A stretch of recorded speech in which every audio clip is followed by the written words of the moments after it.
అందరికీ praise the lord. ఈ ఉదయకాల సమయం దేవుడు నీకు ఇస్తున్న వాగ్దానం ఏంటంటే కీర్తనల గ్రంథము 119వ అధ్యాయము 105వ వచనం. నీ వాక్యము నా పాదములకు దీపమును నా త్రోవకు వెలుగునై ఉన్నది. అంటే కీర్తనకారుడు ఇక్కడ చెప్తున్నాడు ఏమని?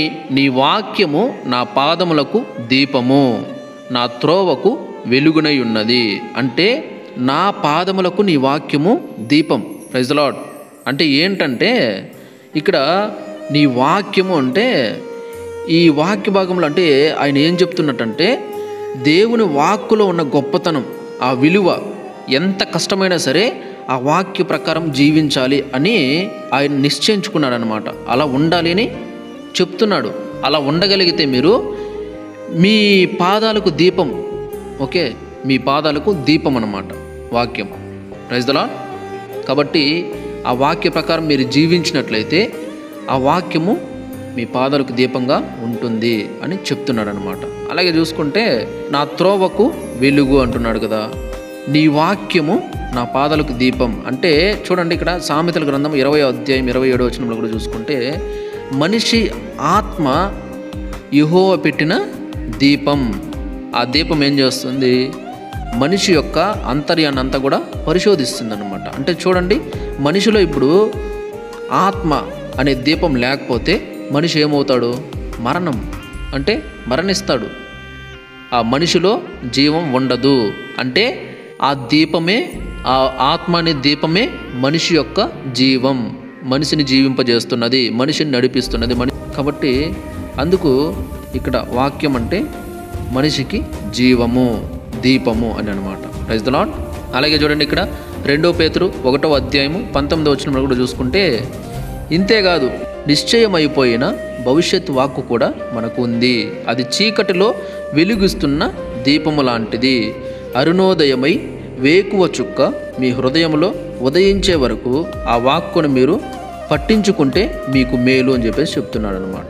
కాబట్టి చూడండి, మీ భవిష్యత్తు కూడా కావచ్చు, మీ ప్రతి పరిస్థితిలో కూడా ఈ వాక్యం అనేది లేకపోతే మీ త్రోవలు ఎలా ఉంటాయి? మీ పాదాలకి దీపం ఎలా? మీ పాదాలు ఎటు పోతాయో, ఎక్కడెక్కడికి పోతాయో, ఏ ఏ చోట్ల సంచరిస్తాయో, ఏ ఏ ప్రదేశాలకు వెళ్తాయో, ఏది మంచి ఏది చెడ్డదని మీ పాదాలకు తెలియదు కదా. Praise the Lord. కాబట్టి మీ పాదాలకు వెలుగు ఉండిందంటే ఎటు పడితే అటు పోవు, ఎక్కడ పడితే అక్కడ పోవు. జాగ్రత్త కలిగి ఉంటాయి. అయ్యో ఇది తప్పు, ఇది దేవునికి వ్యతిరేకం, ఇది నాకు పాపాన్ని తెచ్చిపెడుతుంది, ఇది నాకు సమస్యలను తెచ్చిపెడుతుంది, ఇది నాకు చాలా ఇబ్బందులు కలిగిస్తుంది, కాబట్టి వద్దు అని జాగ్రత్త పడతారనమాట. అలాగే చూసుకుంటే నా త్రోవకు వెలుగు అంటే అసలు వెలుగు అంటే ఏంటి? అసలు వెలుగు అంటే ఏంటి? వెలుగు ఒక చోటు ఉందంటే అక్కడ చీకటి ఉండదు. Praise the Lord. చీకటి ఉన్న చోట వెలుగు కంపల్సరీగా ఉంటుంది, వస్తుంది. దేవుడే కదా వెలుగు అన్నాడు. కాబట్టి ప్రతి చోట కూడా దేవుడు ఉంటాడు. ఆ చీకటినంతా మొత్తం సమూల నాశనం చేసి దేవుడు అందరినీ కూడా వెలుగులోకి నడిపించాలనేదే దేవుని యొక్క లక్ష్యం. కాబట్టి దేవుని వాక్యము మన ప్రవర్తనకు చాలా ముఖ్యమైనదన్నమాట.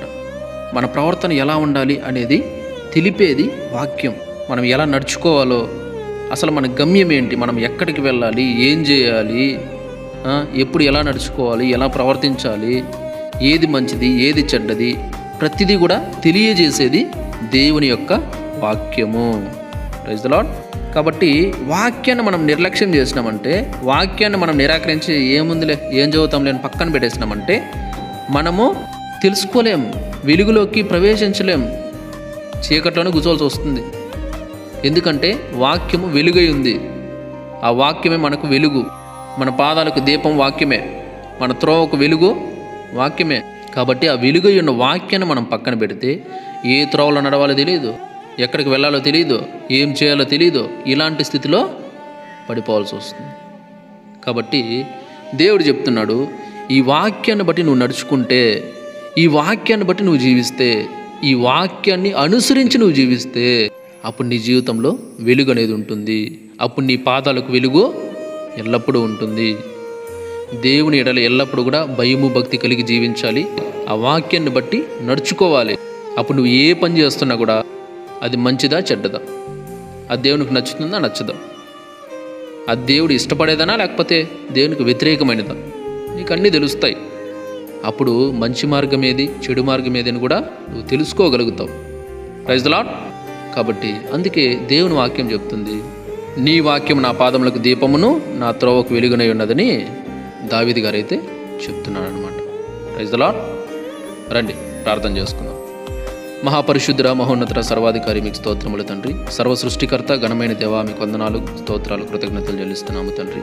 దేవ ఈ సమయంలో మరొకసారి ఈ వాక్యము ద్వారా నాతో మాతో అందరితో మాట్లాడినందుకు స్తోత్రం. అవును ప్రభువా, మీ వాక్యము నాయన ప్రభా మా పాదములకు దీపమును మా త్రోవలకు వెలుగునై ఉన్నది. కాబట్టి తండ్రి నిత్యము కూడా నాయన ప్రభా మీ వాక్యాన్ని పక్కన పెట్టకుండా, మీ వాక్యాన్ని నిర్లక్ష్యం చేయకుండా, మీ వాక్యాన్ని నిరాకరించకుండా నిత్యము దేవా మీ వాక్యాన్ని చదువుతూ అర్థం చేసుకుంటూ మీ వాక్యం నాయన ప్రభా యేసయ్య మా హృదయాల్లో దాచుకుంటూ నాయన ప్రభా మీ వాక్యానుసారంగా అడుగులు వేసే ఆ కృపను, అటువంటి మనసును నాకు మాకు అందరికీ దయచేయమని అడుగుచున్నాను. మీకు స్తోత్రాలు, వందనాలు చెల్లిస్తున్నాం తండ్రి. ఇంతవరకు కానీ ఇప్పుడు కూడా కానీ ఎంతమంది అయితే ప్రభా వాక్యాన్ని నిర్లక్ష్యం చేస్తున్నారో, వాక్యాన్ని పక్కన పెట్టేస్తారో, వాక్యాన్ని నాయన ప్రభా నిరాకరిస్తున్నారో, వారందరినీ పేరు పేరున మీరు జ్ఞాపకం చేసుకోండి తండ్రి.